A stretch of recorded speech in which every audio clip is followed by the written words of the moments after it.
तो आपने कहावत तो जरूर सुनी होगी, हम तो डूबेंगे सनम लेकिन तुम्हें लेकर हो डूबेंगे। बता दें कि 2022 के विधानसभा चुनाव में महज बहुजन समाज पार्टी केवल एक ही सीट जीत पाई थी, लेकिन इस उपचुनाव में समाजवादी पार्टी के साथ भी खेला हो गया। बता दें कि इस उपचुनाव में समाजवादी पार्टी को ले डूबी बहुजन समाज पार्टी और आज़ाद समाज पार्टी।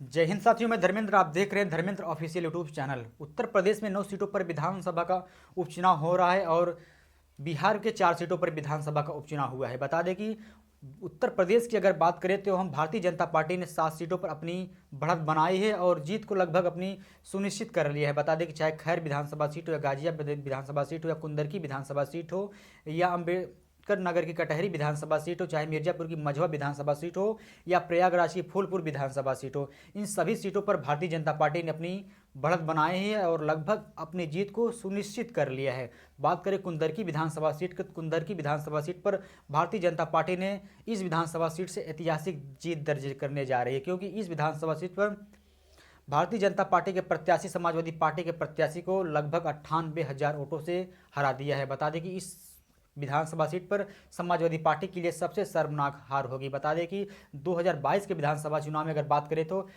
करहल विधानसभा सीट पर समाजवादी पार्टी के प्रत्याशी यानी समाजवादी पार्टी के राष्ट्रीय अध्यक्ष अखिलेश यादव भारतीय जनता पार्टी के प्रत्याशी एसपी बघेल को करीब 67,000 वोटों से हराया था। लेकिन इस उपचुनाव में भारतीय जनता पार्टी के प्रत्याशी कुंदरकी विधानसभा सीट से समाजवादी पार्टी के प्रत्याशी को लगभग 98,000 वोटों से हरा दिया है। बता दें कि इस विधानसभा सीट पर भारतीय जनता पार्टी की जीत हो गई है। अगर बात करें मीरापुर विधानसभा सीट के बारे में तो मीरापुर विधानसभा सीट पर एनडीए के सहयोगी यानी राष्ट्रीय लोकदल इस विधानसभा सीट से मिथिलेश पाल को अपना प्रत्याशी बनाया था और मिथिलेश पाल लगभग 22,000 वोटों से मीरापुर विधानसभा सीट से आगे चल रही। बता दें कि इस विधानसभा सीट पर भारतीय जनता पार्टी के सहयोगी लगभग अपनी जीत को सुनिश्चित कर लिया है। बता दें कि इस विधानसभा सीट पर अगर हार का कारण बनी तो आज़ाद समाज पार्टी समाजवादी पार्टी के लिए हार का कारण बनी, क्योंकि इस विधानसभा सीट पर आज़ाद समाज पार्टी लगभग 18,948 वोट प्राप्त कर लिए हैं। बता दें कि इस विधानसभा सीट पर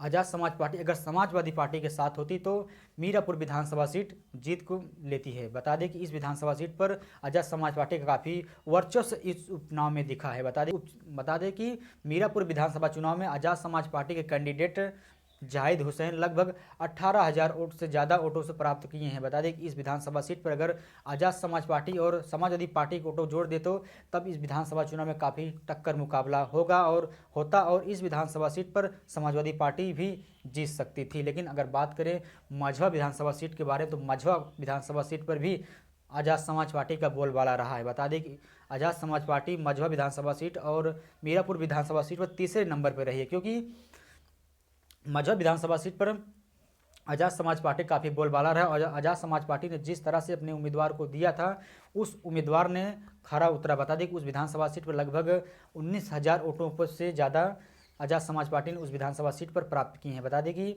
उस विधानसभा सीट पर समाजवादी पार्टी ज़्यादा कमी अंतर वोटों से हार सकती थी, लेकिन बता दें कि हार कारण अगर बनती है तो आज़ाद समाज पार्टी समाजवादी पार्टी के लिए हार का कारण बनती है।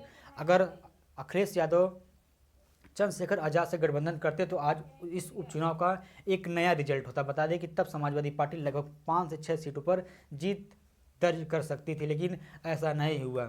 अपने दम पर आज़ाद समाज पार्टी विधानसभा का उपचुनाव लड़े और अपने ताकत को दिखाने की कोशिश की, लेकिन समाजवादी पार्टी के लिए काफ़ी इस उपचुनाव में हार हो गई है। बता दें कि इस विधानसभा उपचुनाव में समाजवादी पार्टी महज 2 ही सीट अम्बेडकर नगर कटहरी विधानसभा सीट के बारे में बात करें तो इस विधानसभा सीट पर अभी तक रोचक मुकाबला बना है, क्योंकि इस विधानसभा सीट पर भारतीय जनता पार्टी के प्रत्याशी धर्मराज निषाद करीब 7,538 वोटों से आगे चल रहे थे। लेकिन इस विधानसभा सीट पर अभी कुछ कहा नहीं जा सकता, क्योंकि इस विधानसभा सीट पर अभी 5 राउंड होना बाकी है। अगर इस विधानसभा सीट पर जोड़ दे तो भारतीय जनता पार्टी के प्रत्याशी उलटफेर हो सकता है इस विधानसभा चुनाव। लेकिन भारतीय जनता पार्टी के प्रत्याशी जो धर्मनिषाद है कटहरी विधानसभा सीट से अपनी जीत को सुनिश्चित कर लेंगे। बता दें कि इस विधानसभा सीट पर भारतीय जनता पार्टी के सरकार में रहे कैबिनेट मंत्री उत्तर प्रदेश सरकार के सुहेल देव भारतीय समाज पार्टी के राष्ट्रीय अध्यक्ष ओम प्रकाश राजभर और संजय निषाद जाकर सड़कों पर भारतीय जनता पार्टी कैंडिडेट को प्रचार प्रसार किए, क्योंकि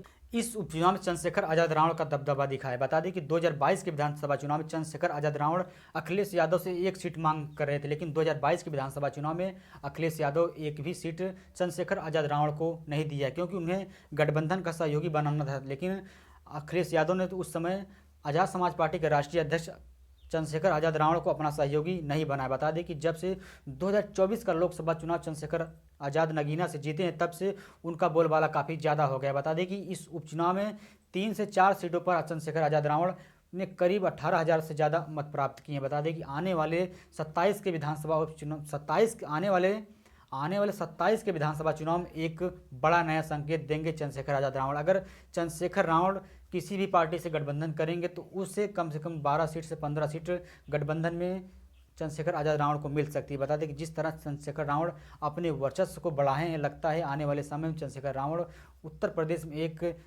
उभरता हुआ सितारा नजर आ सकते हैं। बता दें कि इस विधानसभा उपचुनाव में चंद्रशेखर रावण का अच्छा प्रदर्शन रहा। हालांकि चंद्रशेखर रावण की पार्टी नहीं जीती, लेकिन इस उपचुनाव में चंद्रशेखर रावण का अच्छा खासा प्रदर्शन रहा है। अगर